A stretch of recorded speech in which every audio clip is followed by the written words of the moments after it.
Students, आज मैं आपको बसंत पुस्तक का पाठ बचपन के बारे में बताऊंगी, जिसकी लेखिका हैं कृष्णा सोबती जी।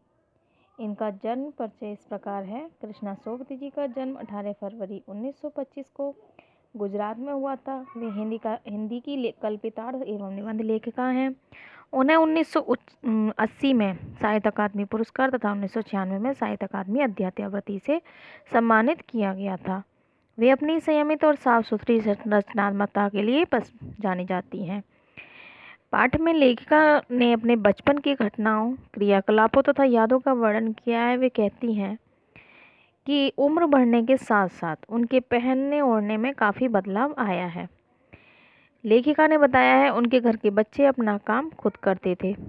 वे अपने बचपन में गहरे रंग के कपड़े पहनना पसंद करती थी, लेकिन अब उम्र में के हिसाब से हल्के रंग के कपड़े पहनती हैं। बचपन में रविवार के दिन वे अपने मोजे खुद धोती थी तथा जूते भी पॉलिश करती थी। उनके माता पिता परिवार के सभी बच्चों को शनिवार की सुबह ऑलिव ऑयल तथा कैस्टर ऑयल पिलाते थे, जिसे देखकर उन्हें जी घबराता था उनका। पहले के खान पान और अब के खान पान में भी बहुत बदलाव आ चुका है। पहले के लोग जो थे वो पहले कचौड़ी समोसा पसंद करते थे और आज के खाने के पेटीज का ज़माना आ गया है। पहले शहतूत और खसखस के शरबत थे, यानी कि शरबत पहले पिया करते थे, और लेकिन अब कोल्ड ड्रिंक में बदल गए हैं, जैसे कोक, पेप्सी, लेमनडेड। शिमला के दृश्य की सुंदरता का वर्णन करते हुए लेखिका कहती हैं कि शाम को रंग बिरंगे गुब्बारे उड़ते थे आसमान में और वहाँ से जाखू के पहाड़ दिखाई देते थे जो बहुत ही सुंदर लगते थे। वहाँ एक ऊंचा सा चर्च था जिसकी घंटियाँ बहुत दूर तक सुनाई देती थी।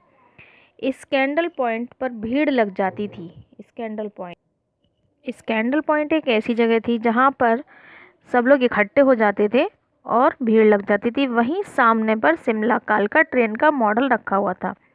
सामने एक दुकान थी उस स्कैंडल पॉइंट के, जिस पर कालका का मॉडल रखा हुआ था। कालका ट्रेन है जो कि टॉय ट्रेन भी के नाम से भी जानी जाती है, जो लोगों के आकर्षण का केंद्र होती थी। उनके समय में कुछ घरों में ग्रामोफोन होते थे। पहले जिस तरीके से हम लोग इस समय का म्यूजिक सिस्टम है हमारे यहाँ, पहले वो नहीं था। पहले केवल ग्रामोफोन होते थे और वहाँ उस समय तक उनके घर में, मतलब जब वो बचपन में, उनके समय में की बात की जा रही है, तो यहाँ लोगों के मनोरंजन का साधन केवल क्या था, ग्रामोफोन।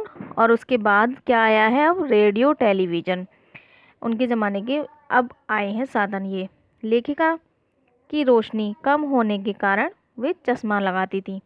वो चश्मा क्यों लगाती थी, इसकी वो खुद ही कहती हैं कि वो दिन की रोशनी को छोड़कर रात में टेबल लैंप के नीचे बैठ के पढ़ाई करती थी, इसलिए उनको चश्मा लगाना पड़ा था।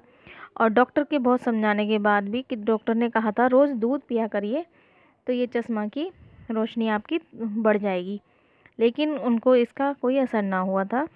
फिर वो बताती हैं कि उनके भाई, जब उन्होंने चश्मा लगाया तो उनके भाई ने उनको चिढ़ाया कि वो लंगूर लग रही हैं चश्मा लगा के, लेकिन ऐसा कुछ नहीं होता है।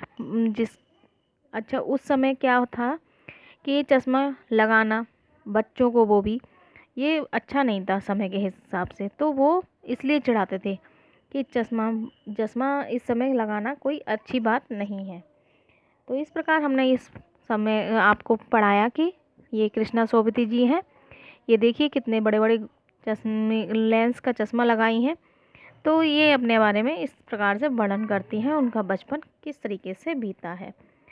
धन्यवाद। आगे का आपको फिर बताते हैं।